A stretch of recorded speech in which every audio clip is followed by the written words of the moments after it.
13 दिसंबर 2001 ये सिर्फ एक तारीख नहीं है, बल्कि भारतीय इतिहास का वो काला दिन है जिसे शायद ही कोई भुला पाए। आज हम बात करेंगे उसी दिन की जब आतंकवादियों ने सीधे भारत के दिल पर, यानी हमारे लोकतंत्र के मंदिर संसद भवन पर हमला कर दिया था। सोचिए जरा, क्या होता है जब हमला किसी बिल्डिंग पर नहीं बल्कि किसी देश की आत्मा पर हो, जब निशाना उसकी पहचान, उसकी लोकतांत्रिक बुनियाद हो। आज हम इसी हमले की एक एक परत को खोलकर देखेंगे और समझने की कोशिश करेंगे कि इसका असर कितना गहरा था। तो चलिए सीधे चलते हैं उस दिन की सुबह में। तारीख थी 13 दिसंबर साल 2001। दिल्ली में सर्दियों की एक आम सी सुबह थी, या कम से कम लग तो वैसी ही रही थी। संसद भवन में हलचल थी, क्योंकि संसद का शीतकालीन सत्र जो चल रहा था, बस कुछ ही देर में सदन की कार्यवाही शुरू होने वाली थी। और अंदर कौन कौन था? उस वक्त के गृह मंत्री लाल कृष्ण आडवाणी जी समेत 100 से ज्यादा सांसद, मंत्री, पत्रकार सब मौजूद थे। मतलब साफ है, हमलावरों का निशाना सिर्फ ईंट और पत्थर की कोई इमारत नहीं थी, उनका निशाना था भारत का पूरा राजनीतिक नेतृत्व। लेकिन सवाल ये उठता है कि इतनी कड़ी सुरक्षा वाले पार्लियामेंट कॉम्प्लेक्स में आखिर यह हमला हुआ तो हुआ कैसे? चलिए अब उस सुबह के उस तनाव भरे एक एक पल को मिनट दर मिनट समझते हैं। सब कुछ शुरू हुआ सुबह के करीब 11:40 पर।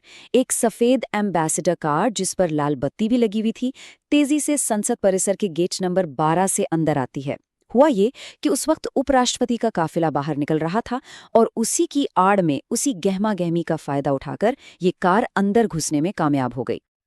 और किसी को शक क्यों नहीं हुआ? क्योंकि कार पर होम मिनिस्ट्री और पार्लियामेंट के फर्जी स्टिकर लगे हुए थे। ये एक बहुत सोची समझी चाल थी, ताकि सुरक्षा का पहला घेरा बिना किसी रोक टोक के पार किया जा सके। उस कार के अंदर बैठे थे 5 आतंकवादी, और वो खाली हाथ नहीं थे। उनके पास क्या कुछ नहीं था। AK-47 rifles, grenade launchers, pistol और बहुत सारा गोला बारूद। इरादा बिल्कुल साफ था कि जितनी हो सके उतनी तबाही मचानी है। बाद में जब जांच हुई तो ये बात साफ हो गई कि इन आतंकवादियों के तार पाकिस्तान के आतंकी संगठनों जैश-ए-मोहम्मद और लश्कर-ए-तैयबा से जुड़े थे। मतलब इस पूरे हमले की जो साजिश थी, वो सरहद के उस पार रची गई थी। जैसे ही वो कार अंदर एक बैरिकेड से टकराई, सुरक्षाकर्मियों ने उन्हें रोका, और बस उसी पल आतंकवादियों ने अंधाधुंध गोलियां चलानी शुरू कर दी। अगले 45 मिनट, सोचिए, पूरे 45 मिनट तक संसद का पूरा परिसर गोलियों और धमाकों से गूंजता रहा। लेकिन हमारे सुरक्षा बलों ने भी तुरंत मोर्चा संभाला, और एक जबरदस्त मुठभेड़ के बाद उन 5 आतंकवादियों को ढेर कर दिया। तो हमलावर तो मारे गए, लेकिन लोकतंत्र के इस मंदिर को बचाने की एक बहुत बड़ी कीमत चुकानी पड़ी। भारत के कुछ बहादुरों ने अपनी जान दे दी। तो बात करते हैं उस बेमिसाल बहादुरी और बलिदान की, जिसकी वजह से एक बहुत बड़ी तबाही होने से बच गई। इस हमले में हमने अपने 9 लोगों को खो दिया। इनमें दिल्ली पुलिस के 5 जवान थे, CRPF के एक बहादुर महिला कांस्टेबल, संसद की सुरक्षा में तैनात 2 गार्ड और एक माली भी थे। इन सभी ने अपनी जान की परवाह न करते हुए देश के सम्मान को बचाया। और सच तो ये है कि इन्हीं शहीदों के बलिदान की वजह से ही कोई भी आतंकवादी संसद भवन के मेन हॉल तक नहीं पहुंच पाया। उनकी इस बहादुरी ने अंदर मौजूद 100 से ज्यादा सांसदों और मंत्रियों की जान बचा ली। एक बहुत बड़ी त्रासदी टल गई। हमले के बाद अब बारी थी इंसाफ की, और यहां से शुरू हुआ एक लंबा और काफी उलझा हुआ कानूनी सफर। दिल्ली पुलिस की स्पेशल सेल ने जांच अपने हाथ में ली, और फिर शुरू हुई एक ऐसी न्यायिक प्रक्रिया जो सालों तक चलने वाली थी। इस मामले में 4 लोगों को मुख्य साजिशकर्ता मानकर गिरफ्तार किया गया। शुरुआत में निचली अदालत ने अफजल गुरु, शौकत हुसैन गुरु और SAR गिलानी, इन तीनों को मौत की सजा सुनाई। लेकिन मामला जब ऊपरी अदालतों में गया तो कहानी थोड़ी बदली। गिलानी और नवजोत संधू सबूतों के अभाव में बरी हो गए, शौकत की सजा कम कर दी गई, लेकिन हाँ, अफजल गुरु की मौत की सजा को बरकरार रखा गया। ये पूरी कानूनी लड़ाई, जैसा कि हम देख सकते हैं, 1 दशक से भी ज्यादा लंबी चली।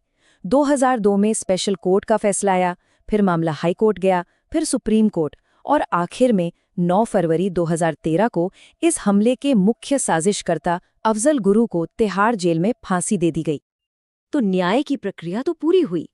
लेकिन इस हमले का असर सिर्फ कोर्टरूम तक ही नहीं रहा।